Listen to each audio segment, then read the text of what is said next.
Hello. Thank you for joining me for Scary Stories for a Rainy Night, Volume 140. As always, you can expect just 3 ads in this entire video after the first 3 stories. After that, there will be no more interruptions, allowing you to relax or fall asleep without being disturbed. If you want to support the channel, please tap the like button for me, subscribe, and introduce yourself in the comments below, and join the Rainy Night Society. I really hope you enjoy. Now, let's begin.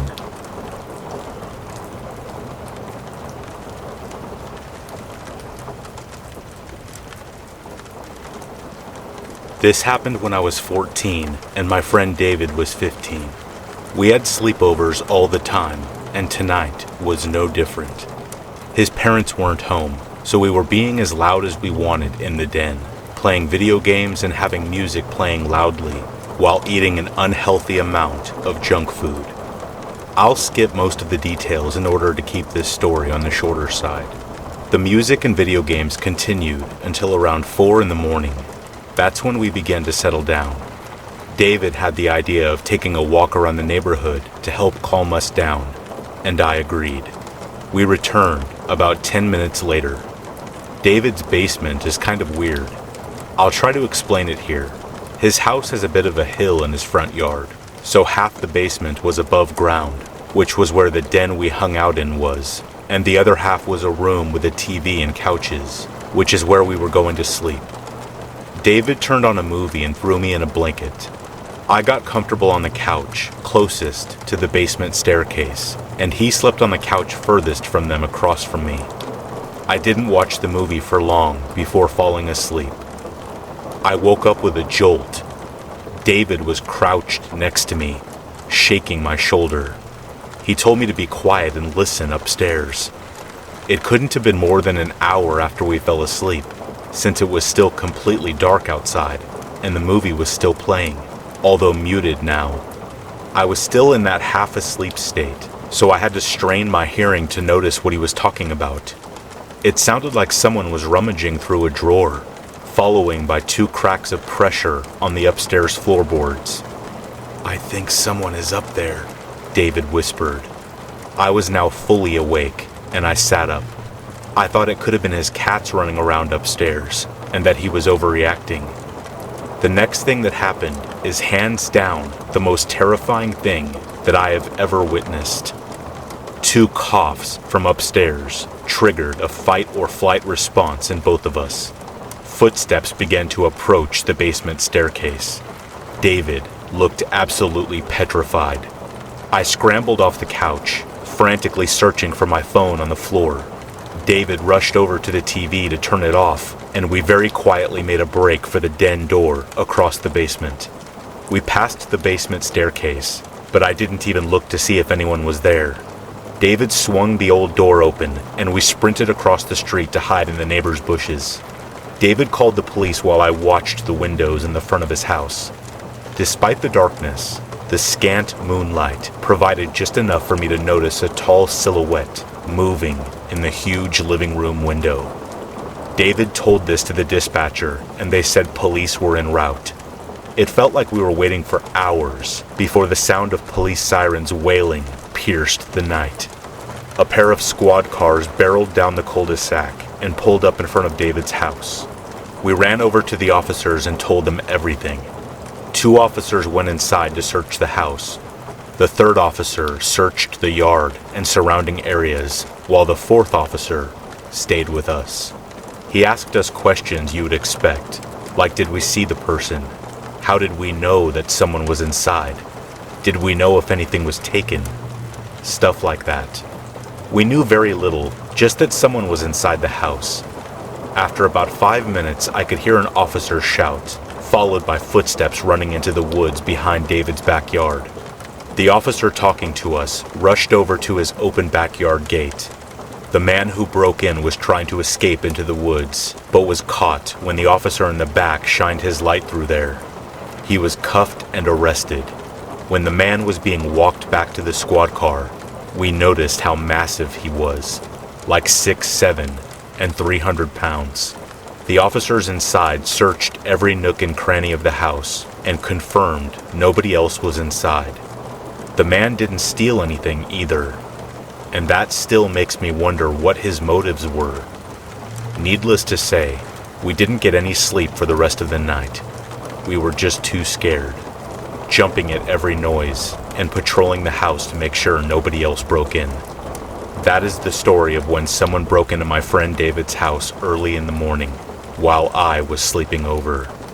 It is the most terrifying thing I have ever gone through.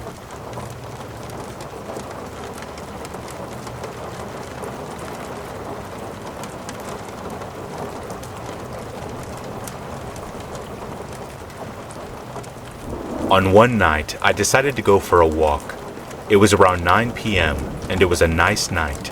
Mind you, that I was just an 18-year-old female on the petite side, but my town was quite safe and small. My mistake. As I was walking and listening to music, I realized that I was thirsty and a little store was just around the block. I quickly made my way to the store, but it was closed, and unfortunately, there were no other stores closer. But I tried my luck and called out to the owner. Usually this store would close around midnight, and I found it very strange for it to be closed at this time. After calling out a few more times, I decided to just turn around and walk back home, seeing that no one answered and all the lights were off outside. Just as I turned around to walk away, I heard a door open behind me, and I turned around with the hopes to be able to buy some water. The porch light had been turned on at the store, and I could make out a figure by the now half-opened door. At first I was happy and rushed to the store, but my happiness soon turned to a fearful butterfly in my stomach as I saw the man looking back at me through the door with a wild look in his eyes and a shiny knife in his hand. I slowly backed away with my eyes fixated on the knife. He cleared his throat and said something along the lines of, "Sorry, I was busy in the kitchen." As soon as he spoke, I calmed down and thought it was okay, and so I gave him money for the water. He took a minute before reappearing with my water, still clutching the knife in his hand and the wild look in his eyes. I brushed it off again and walked back home. I turned my music louder to stop thinking about the weird encounter. A couple of minutes into walking, I could feel someone watching me from the back, and so I turned around. No one. I started to jog so that I could reach my house faster. I stopped as I was tired and caught my breath. As I opened my water bottle, I tugged on my earphones, and just as they fell to the ground, I heard running behind me, and just as I turned to look, about 10 feet from me I could make out the shiny knife and the man from the store. As tired as I was, I ran. I ran as fast as I could. I could feel him closing on me, but he must have tripped because I heard a loud crash on the ground right behind me. I made it home safely, and my parents called the police. A few days later, the police informed my parents that the store owner was arrested. He was involved with murdering and the selling of human organs and human trafficking. They found freezers packed with human organs that he had harvested from his previous victims.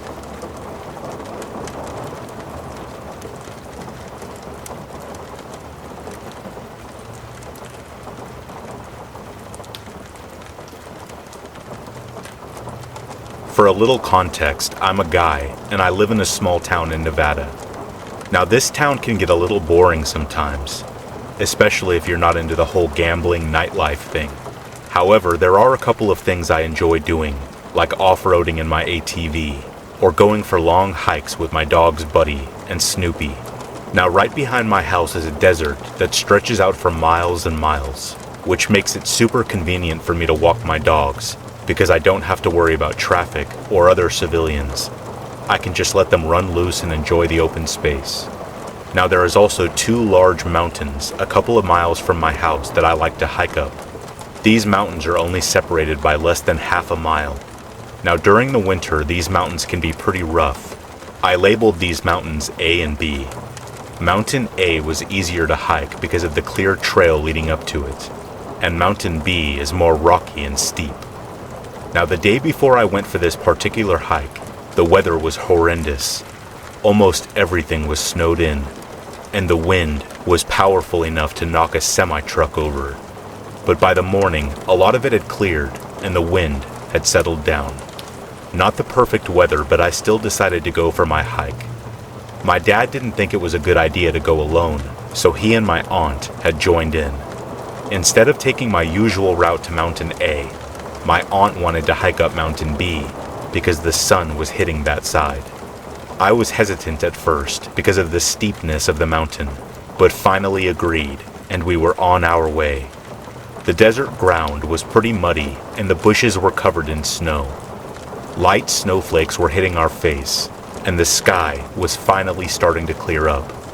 As we approached Mountain B, we noticed tire tracks on the snowy trail that looked like they had been there for more than a day.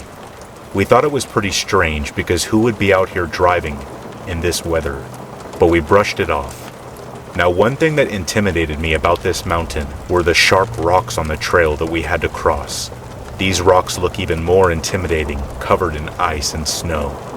Luckily, we carefully crossed these rocks and made it to the top of the mountain. Exhausted, but we were just happy we achieved our goal.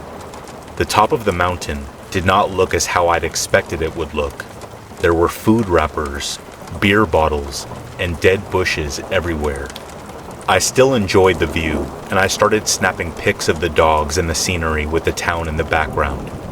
However, I noticed both of my dogs examining and sniffing around a dead bush. I called them over, but they wouldn't listen, so I went to grab them, and that's when I noticed of what looked like burnt pieces of cardboard scattered around the dirt, and some on the bush. I thought it was trash at first. When I picked up and examined one of the burnt pieces, I noticed it was only a piece of what looked like to be a photograph, like one of those really old face portraits, with no color. I could make out an eye in the piece I picked up. Now, what was really strange was that this eye looked familiar, like I swear I had seen it before. It sort of creeped me out. My dad and my aunt thought it was a little weird, but did not think much of it, and they were ready to head back home. We got about 3 minutes down the mountain, but something made me want to go back and examine the pieces again. My dad and aunt agreed. We all grabbed the pieces and struggled to match them together because of how burnt and damaged they were. It was sort of like solving a puzzle. Now, with all the pieces assembled together, this made out about an 18 by 20 photograph, so this was a pretty big photograph. I matched the last two pieces of the portrait and stepped back to examine the photo. When I did, I was horrified. It was a photo of my deceased grandfather. I was speechless. I mean, who would do something like this? It was like living out that scene in a horror movie where all the viewers yell to run. I did not know what to think. Then my mind started racing. We had this exact photo in our house, and I thought it was the only one that existed. So seeing this photograph here, I thought someone had broken into our house and stole the picture and was trying to send us a message. I thought my family back home were in danger, or someone was trying to play a sick joke on us. We picked up all the pieces and got out of there. I tried to call my mom as we scurried down the mountain, but my phone had no signal. My dad and aunt weren't as freaked out as me, but were still pretty spooked. We had no energy to run, so we jogged back home as the wind was starting to pick up again, and the sun was slowly fading away. The only thing on my mind was making sure my family was okay. I kept looking behind me just because I was so freaked out at the situation.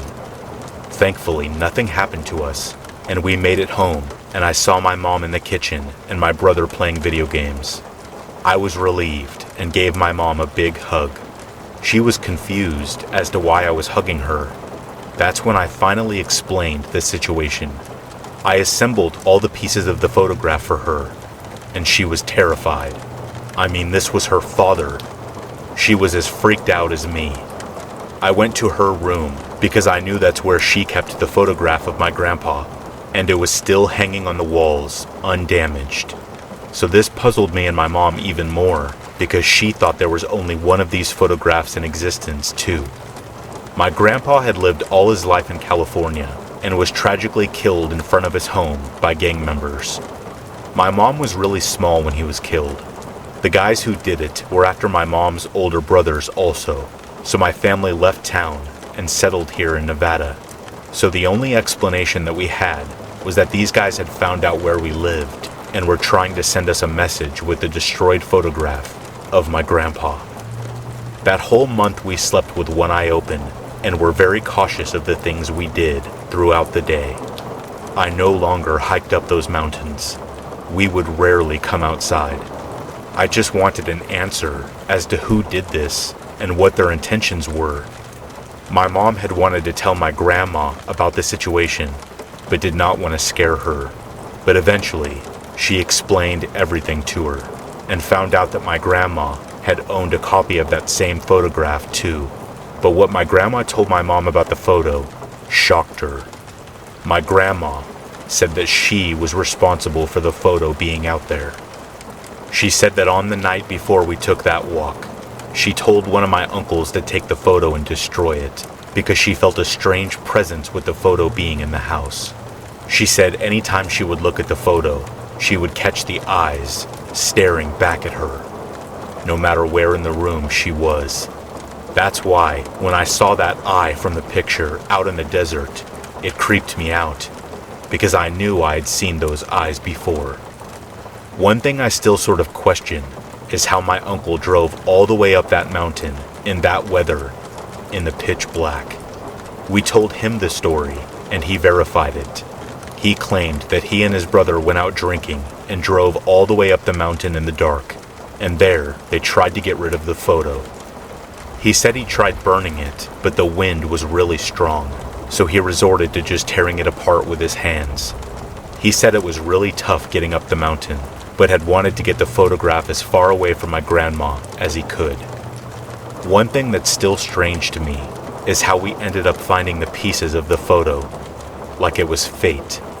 I mean, I never would have climbed this mountain if it wasn't for my aunt. It's almost like the photo had wanted to remain in the family.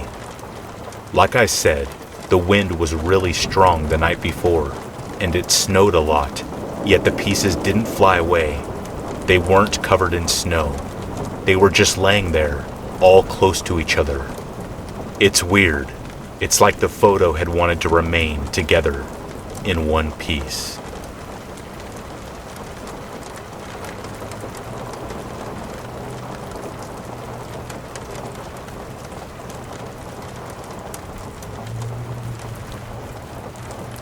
A few years ago, I was a young single mom living with my toddler son in an apartment complex at the edge of town. I was working a crappy full-time office job to pay the bills and get us back on our feet after divorcing my son's father. This is a small northeastern town where little to nothing ever happens, but when something does, it is big news. That is why everyone was buzzing when I walked into work one day and I asked what was going on. My coworkers informed me that someone had managed to escape from the psych ward at our local hospital, and the authorities could not find him. I would have just shrugged this off, considering that does not really happen outside of a horror movie, but my coworker showed me a news article with a photo of someone that looked very familiar. I recognized the guy that had escaped, as he and I had gone to high school together several years prior. We were not friends, not even acquaintances really, but I remembered him as being an athletic, popular guy from a wealthy family with lots of friends.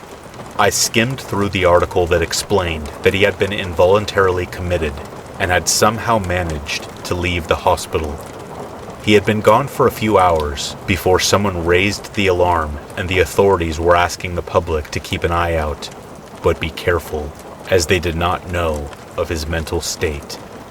I shared with my coworkers that I knew the guy, told them I remembered him as being a normal, happy kid, but of course, things can change over the years.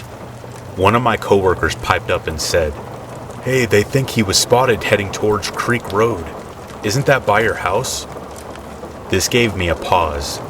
That was by my house, but honestly, did not really bother me much. Surely, he would have kept going to avoid detection, as I lived less than a mile from the hospital. I shrugged it off, went to work, and forgot about it for the next few days. I went into work and heard my coworkers discussing the escaped patient again. They caught me up on the story, letting me know evidence was found that he had broken into the house of someone he vaguely knew, slept in their attic for a day or two, and then left. He was spotted leaving the property, but was long gone by the time the police arrived. I went to my desk and Googled his name, immediately pulling up several news articles. What really caught my attention was not that my coworkers had told the truth, which they had, but that the house he broke into was right next to mine, 2 streets away from my apartment complex. I mentioned this quietly to my coworkers, one of which replied, "Whoa, wouldn't it be weird if he broke into your apartment to hide?" He laughed and went back to work. I laughed too, because that was absurd. He certainly would not remember me and would not know where I lived, but the thought did spook me just a little bit. Anything was possible, right? That night I returned home with my son. We had dinner, I gave him a bath, and put him to bed, as was our regular routine. I was sitting on the couch in the living room watching television when I heard a thump. I assumed it was one of my neighbors shutting a door or something, so I ignored it and went back to my show. A few minutes later, I heard another thump. Now the noise caught my attention. Being a paranoid young mom, I went immediately upstairs to check on my son. As I climbed the stairs to our second floor, my coworker's comment popped into my head. Could someone be in my apartment? No, that is insane. I shook off the idea and went into my son's room to see him sleeping soundly in his crib. Seeing he was safe, I adjusted his blankets and headed back down to the couch. I was just being jumpy for no reason. I needed to stop watching so many scary movies. I sat back on the couch, turned my show back on, and tried to relax. It was then that I saw a shadow pass over the living room. Our apartment was 2 floors, more like a townhouse, I suppose, with a kitchen, dining room, and living room on the bottom floor, with 2 bedrooms and a bathroom on the second floor. The living room was at the back of the apartment and had a set of glass doors leading out to a large grassy area that spanned the length of the complex and was sandwiched between the back of our building and the back of the building across from us. It served as a backyard to all the residents. Anyway, I had some long, sheer white curtains covering the glass because it freaked me out at night to have them uncovered. I turned my head and once again saw a dark shadow glide across the window, visible through the sheer curtains. The logical part of my brain said that it was just someone walking their dog back there, but then remembered the entire complex had a no pets policy. This, coupled with the realization that I had literally never seen anyone walking out there in the year that I had lived there, made my heartbeat pick up a bit. I had my coworker's comment in the back of my head as I watched the shadow pass by the doors again, slowly, as if it were pacing. I was frozen in place, completely unprepared for this event, and thinking that if a deranged guy was able to escape a secure hospital unit, certainly it was possible for him to randomly choose to break into my apartment out of the 20 that were available in the complex. The shadow passed once again, then came to a stop outside the door. I stopped breathing, gripping the blankets on my lap with white knuckles. Just as I was thinking I had officially lost it and had to be hallucinating this event, the door handle rattled. At that moment, my son began to cry upstairs. The rattling immediately stopped, and the shadow disappeared. I walked over and pulled the curtains apart, looking from side to side across the expanse of dark grass. Nothing. I let out a breath I did not know I was holding, pulled the curtains shut, and hurried up the stairs to attend to my son. I have no idea who was outside my apartment that night. I do not know if it was the guy who had escaped the hospital or some other run-of-the-mill psycho, but I could not get my coworker's comment out of my head. I put an extra lock on the glass doors, got opaque curtains, and after a while, I was comfortable sitting in my living room at night again. I no longer live in that apartment, or even that town. Nor do I have that office job anymore. But as for the guy who managed to sneak out of the hospital, he was eventually apprehended in a town 2 hours from here and was readmitted to the hospital under 24/7 supervision.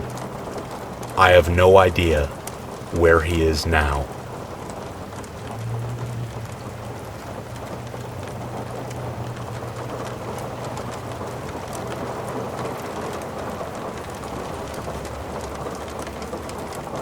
This story is a compilation of certain events that happened in a house that I lived in for 10 years, along with my younger brother, my mother, and father. My brother and I were born 7 years apart from each other, me being the oldest. For the purpose of this story, I will call him G. When I was 9 and G was 2, my dad had traveled to another country for work where he would stay for a year. So at home it was just me, G, and Mom. We would often sleep in my mom's room with her, as she never liked sleeping alone, being the scaredy cat that she is. Plus I would get to watch a lot of TV, since it was always on. Mom thought the light was comforting, opposed to the dark room where she would always get too creeped out to be able to fall asleep. In a time when Netflix was not a thing, and even internet was barely a thing, we would have to plan watching movies on the time that aired on TV. So this particular night, around 9 p.m., we gathered in my mom's room to watch a movie. Now keep in mind that my brother is 2, and at this point, he is still getting the hang of crawling. The bed is made, and we're about to get under the covers when my mom and I noticed something missing. Potato chips and Doritos.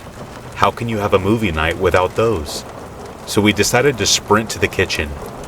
Now, for a little context, it might be relevant to describe a little of the layout of the house, which by any means was a big one.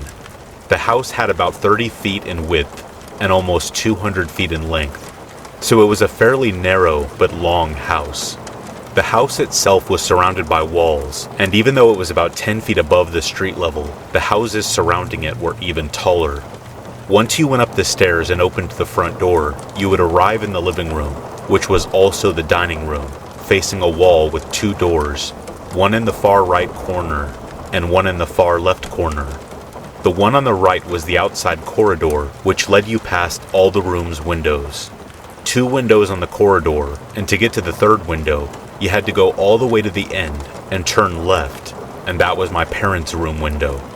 The door to the left was the inside corridor.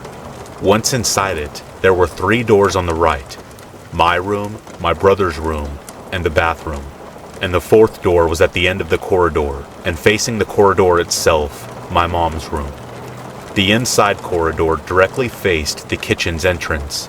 It was a straight line from my mom's room to the kitchen. Back to the story.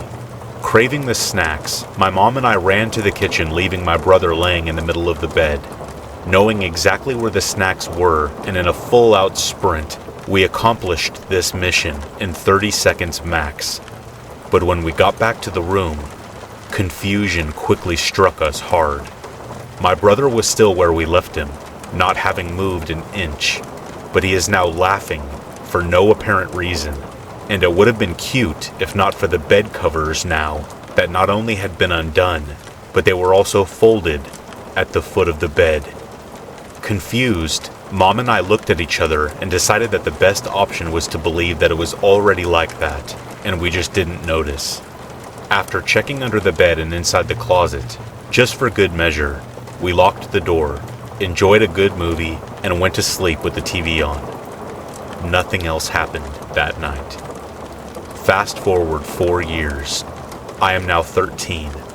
Dad's back home, and we're all gathered in my parents' room, just waiting on my mom to put on her earrings, as we are about to leave for an amusement park. But when suddenly, we are startled by this loud banging and an awful screeching sound coming from just outside the kitchen, in a little area that is considered external but still inside the house. We all go to investigate, as it's around 9 a.m. Blazing hot sun, and it just didn't feel ominous. and also Dad was home, so there was a great sense of safety. Once we opened the kitchen door that led to the outside area, we were met by an out-of-control washing machine. The banging that we heard was the washing machine working, and the screeching was it dragging itself across the floor as it was violently shaking. It just wasn't working as it usually did, obviously. My dad chuckled and asked my mom if she forgot that she programmed it. Mom looked kind of spooked and said that she didn't. My dad was skeptical and went to shut it off.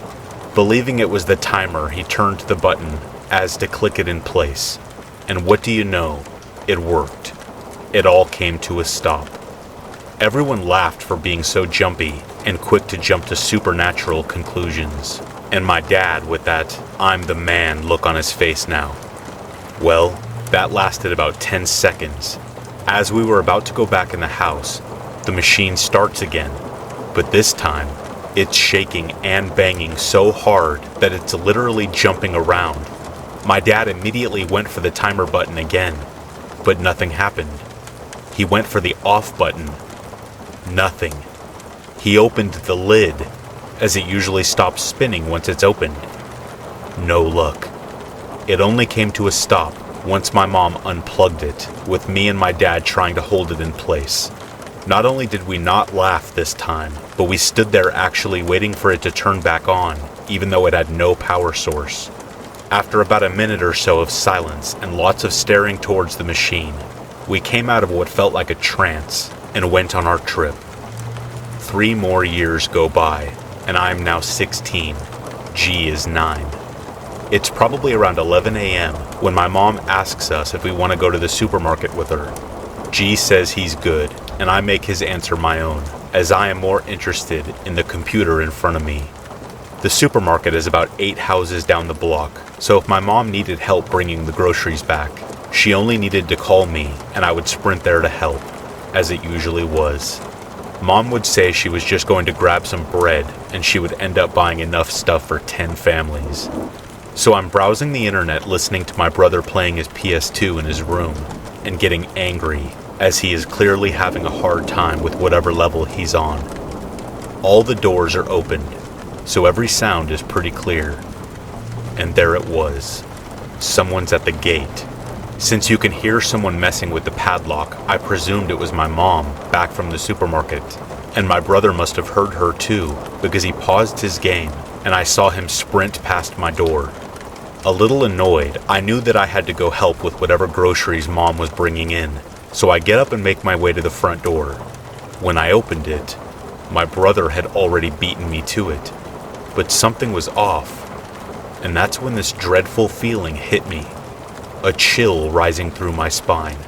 My mom was still trying to unlock the padlock, but my brother, he was on the other side of the gate, with my mother, locked outside. Had he went out to meet her and locked the gate behind him? I thought. So I asked, when did G leave the house? And the answer I got made my head spin. My mom said that he changed his mind the last second as she was leaving, and he had been with her this whole time. I lived in that house for 10 years, and throughout that time, it was normal to hear my name being called. The sensation of not being alone in the room, and that hallway, once the light was turned off, you could not see the light getting dimmer towards the room at the end, but the darkness coming out of that room and engulfing the light. And it always felt like there was someone staring back at you. I don't know why, but even after I saw what seemed like a kid running in that house, the image that was built in my head of whatever presence was there was that of a woman with long black hair, dressed in white. I really don't know why. Maybe I associated it with some movie I saw, some story I heard, but every time I looked down that hall, I always pictured that it was a woman staring back at me. This brings me to my last event. I am now 26, living in another country. After a normal day, I'm ready to go to bed, put on some cooking show on the TV, set the sleep timer, and drift off.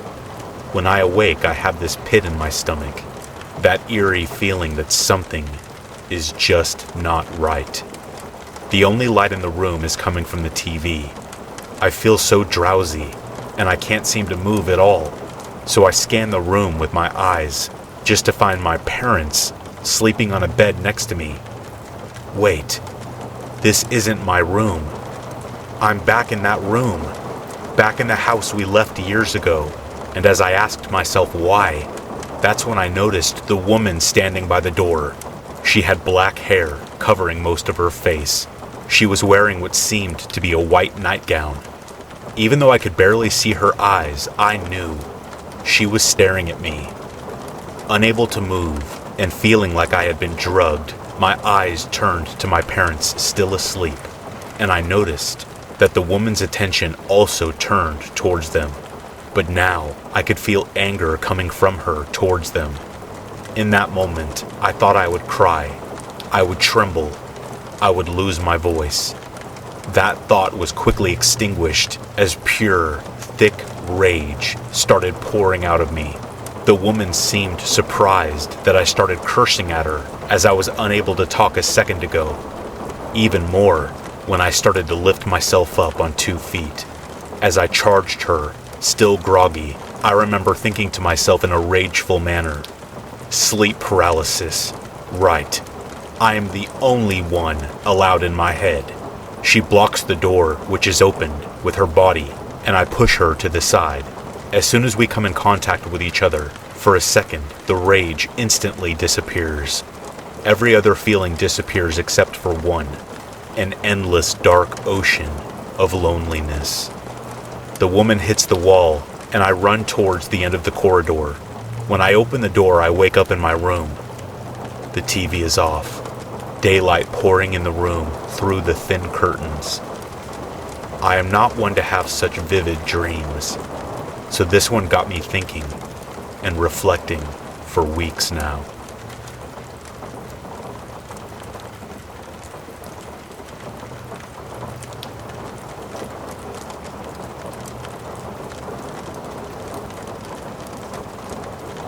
This happened when I was 9 or so. Who can remember exact years? It wasn't the first or last time I've seen weird stuff, but now, the scene that I remember perfectly. It was early in the morning, maybe late spring or early summer. Sunlight filled the room from my bedside window, but it still had the grayish, almost misty quality to it. I had just woken up, maybe a bit earlier than normal, but it wasn't like I was jolted awake by the sound of an axe murderer or anything. No. At first there was really nothing to see. The room was basically empty. My bed beside the window facing the open door, revealing the hallway and my parents' room on the other side. Not much more to see there. Everyone was already out of the house. I was just lying there, wondering if I should get up or try to get back to sleep, when something lurched into the doorframe. Darker than the shadowed hall, it was about 5 feet tall and seemed to writhe like a bundle of stubby tendrils, each trying to fly off in different directions. Confusion was followed a split second later by icy dread as the thing gave another lurch. It was not floating, but walking. A person's head, to be clearer. A really happy person, by the looks of it, but not like any I'd ever seen. In fact, everything about it contradicted. Its general shape resembled a man with an old-style, wide-brimmed hat, but its outline was jagged, like a poorly cut-out paper doll.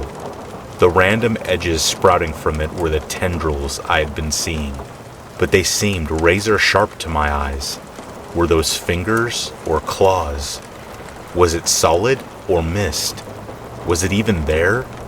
I quickly realized, dark and unsubstantial as it was, it had to be a shadow. The comfort of this thought was dashed instantly when I realized that something must be casting the shadow. And then again when it finally lurched in front of my parents' room. Because you see, it did not fall from the wall to lie on the floor, and what passed for its feet were clearly visible. It was not some intruder's shadow, small blessing though that was. Whatever this thing was, it was walking upright inside the hallway. pressure built in my skull as I tried to comprehend what I was seeing. It wasn't just its dark color or the vaguely translucent quality it had that led me to think it was a shadow. This thing was unmistakably flat. Yet there it was, skulking around in all three dimensions, in complete defiance of logical possibility. There was also the fact that, while it seemed to be grinning, it had no mouth or eyes, merely holes imitating those features. I guessed it would continue to the end of the hall, near my older sister's room, but then it did the single worst thing it had done to that point. It turned. Slowly, with the same lurching quality, its head and neck began to swivel. I might have expected to hear stiff cracking noises, if it were making any sound at all. In fact, everything seemed strangely muffled ever since it showed up. Gradually at first, then all of a sudden, it was glaring right at me. Its head flickered in and out, apparently depending on the exact angle I viewed it from. I was not exaggerating when I said it was flat. I was also not hopeful enough to believe it couldn't see me. I wanted to hide, or maybe stand and try running past when it came inside, but I literally could not move. It wasn't that I was indecisive. I was willing myself forward, but the thoughts just never seemed to reach my limbs. It took a step forward. The spell was broken, and by this point, I was so desperate I threw the covers over my head. Maybe that's the childlike logic of, the blanket will protect me from the monsters, but I honestly don't know that I expected it to do anything other than shield me from the sight of the impending end.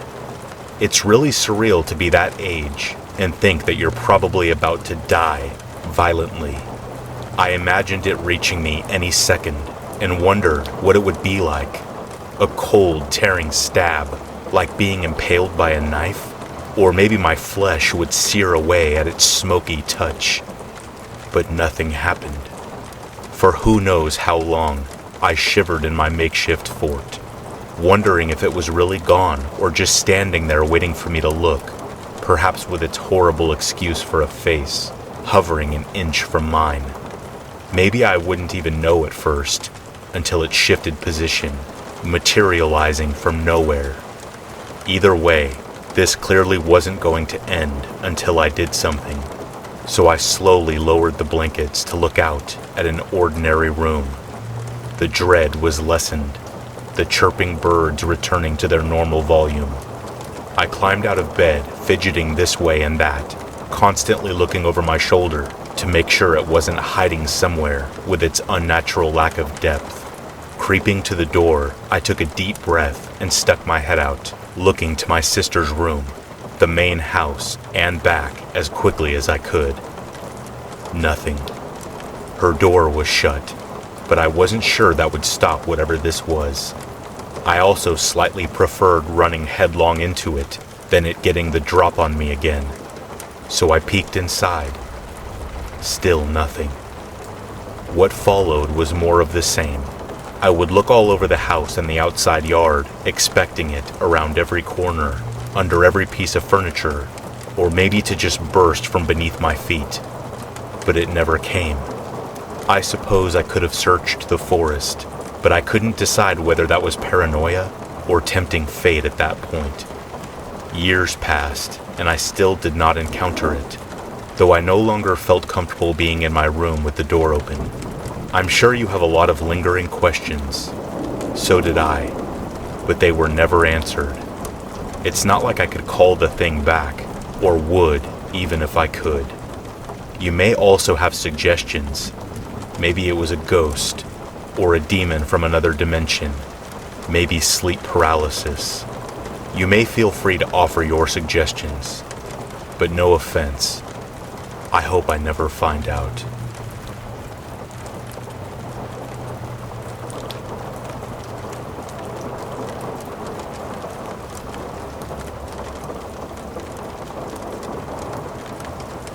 In 2017, my husband was away frequently for weeks at a time, working in another city. At this time, we lived in an apartment complex in a large city in a one-bedroom unit on the first floor. I have always been pretty independent and was used to him being away, but for some reason, in the weeks leading up to this event, I had become increasingly paranoid, or so I thought at the time. In retrospect, I think my intuition was trying to warn me that something wasn't right. This all happened a few weeks before Christmas, and despite the holiday cheer all around, I had a sense of dread or melancholy almost everywhere I went. I began to have strange occurrences, which I tried to find explanations for. First were the nightmares. I am no stranger to sleep paralysis, which has plagued me off and on since I was a teenager. During one of these episodes, my body numb and trying desperately to wake myself, I saw the typical threatening figure in my room at the foot of my bed. A young girl, maybe 10 years old, in a white nightgown, just staring at me with hollow, black eyes. Her arms were down by her side, but in her right hand, she held a small teddy bear. She didn't speak or hug the bear. She just held him there, dangling. I managed to wake myself, and although the image was terrifying, I calmed myself and dismissed it as another awful sleep paralysis episode. I managed to go back to sleep with the light on. I have had a few episodes which stuck with me, and that one definitely did. The image of that girl and her teddy bear haunted me for days. Around the same time, I started to see a black cat stalking me while I walked my dog. I don't mind cats, and I don't think black cats are particularly bad or anything, but for some odd reason, this cat scared me. It seemed like a normal cat, but different in a way I cannot put my finger on. It was too interested in me. Oddly, I never saw it in the daytime. My dog was old, and I would have to take him out frequently in the middle of the night. It never failed that during our nighttime walks, this cat would show up and follow us at a distance in the shadows. I love animals, and this next part will sound crazy, but something about this cat made me think it was a personification of death. I had the thought that if it caught up to us, it would take my dog's life. An odd thought, which I tried to put out of my mind. I told myself I was being ridiculous, and this was just a cat. I saw it almost every night leading up to the major event. One evening, a few weeks after the sleep paralysis incident, I awoke to what I thought was my doorbell ringing in the middle of the night. I wasn't even sure whether I had actually heard it or dreamed it. It was about 2:45 a.m. This made my heart pound, and the fear set in. I am a very private person and did not know any of my neighbors well enough that they would likely ring my doorbell for any reason at all, much less at almost 3 o'clock in the morning. I am very introverted and not the type to have guests, so most of my friends and acquaintances didn't even know where my apartment was, much less would arrive unannounced in the middle of the night. I got up tentatively, trying to be as quiet as possible, and peeked out of the peephole in my front door. I saw nothing. Then I checked through the front window. Again, nothing. I was creeped out, but everything appeared normal. I decided that I had either dreamt the whole thing or the doorbell wiring malfunctioned. Even though I was still on edge, I calmed myself and tried to sleep. Meanwhile, teddy bears, oddly, seemed to be popping up everywhere. My toddler niece told me she wanted a teddy bear for Christmas. She normally liked dolls or plastic animals like dinosaurs or snakes, but she just kept saying she wanted a teddy bear. Odd, because she already has several of them. Then, one morning, driving down the freeway on my way to work, I passed a pile of clothing that had been somehow lost on the road, scattered all across the lanes by passing cars. As I slowed down and weaved around it, I saw one of the items was actually a teddy bear, dirty and mangled from being run over countless times, hair matted with grit and mud, one eye missing. Once, I went to use the bathroom at a gas station, and someone had put a teddy bear sticker on the bathroom mirror over the sink. I think it was a Grateful Dead sticker, but still, teddy bears. I just started noticing them everywhere I went, but I attributed this to the frequency bias phenomenon. Until one Wednesday night, again, I was awakened by the sound of my doorbell ringing shortly after 3 a.m. I wasn't sure if I had dreamed it or not, but I woke with my heart pounding. I sat up and listened for a few minutes for something, anything, but I heard nothing. After a while, I got up out of bed and checked outside my bedroom window. Nothing. I went to the front door peephole, and nothing. I don't know what made me do it, tiredness or curiosity. I don't know, but I opened the front door to peek onto my front porch. My front gate was shut securely. I looked down at the ground next to the front door, and what I saw made me feel like all the breath was sucked out of me. A giant, tan-colored teddy bear sat up against the wall right next to my front door, staring straight ahead. I could see that it was not a new bear, but it looked old and worn. A red bow was tied around its neck. This thing probably came up to my waist. It was so big. I never knew a stuffed animal could look so sinister. I quickly snapped out of it and scanned the rest of the porch and sidewalk beyond. I saw nothing and no one. I slammed the door and locked it, trying to figure out what to do next. Call the police? And say what? There's a teddy bear threatening me? It would sound ridiculous. I quickly tried to think of who would possibly leave this on my doorstep. I came up empty. My husband was 200 miles away. I called him, hysterical, and he confirmed that he had nothing to do with it. No one I knew would do this. I did not know what to do, so I decided to just wait it out until morning. Of course, I did not sleep the rest of that night. In the morning, I had to use my front door to leave for work. I dreaded opening it and seeing that thing sitting there with its beady eyes. In the light, I could see that it was definitely not some gift someone left for me. There was no card or note, no indication of why it was left. It was tattered with dirt and dried grass in the fur and some kind of red stains here and there. Stuffing spilled from the seams in places. I didn't want to leave it there, but I definitely didn't want to touch it either. I decided just to go to work and deal with it later. My coworkers convinced me it was most likely a random prank by neighborhood kids. By the time I got home, the sun was shining brightly and I had built up the nerve to get rid of it. I put on some rubber gloves and took it to the dumpster, never to be seen again. Fast forward to December 23rd. After work, I stopped by the grocery store to pick up a few last-minute items we need for our Christmas celebrations before I leave town. In typical fashion, I decide that I don't need a cart to carry my stuff to the car, despite having a few larger items, like packs of paper towels. Upon getting to my car and clicking the remote door locks, I realized I could not open the hatchback door with my hands full. A man who was walking nearby saw me struggling. He offered to help, but I declined, because I'm super independent, and that's what I do.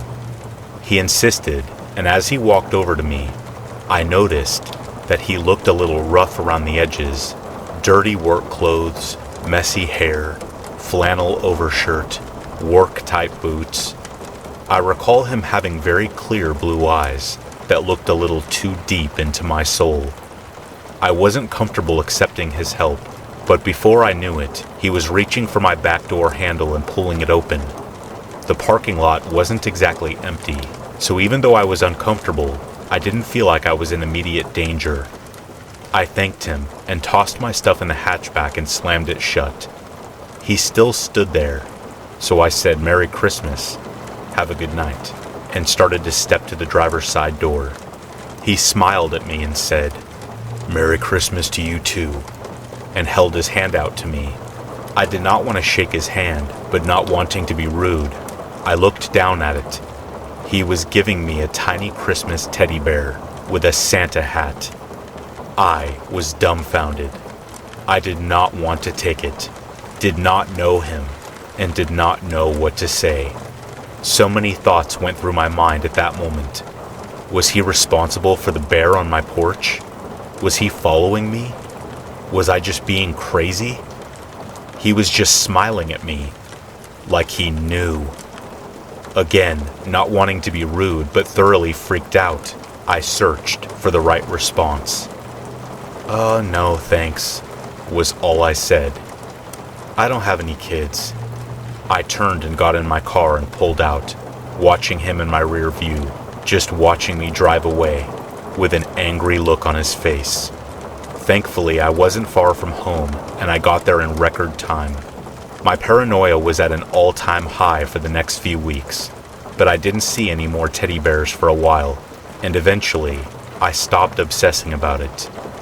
However, I still get creeped out when I do come across one from time to time. I will never see them as harmless children's toys again.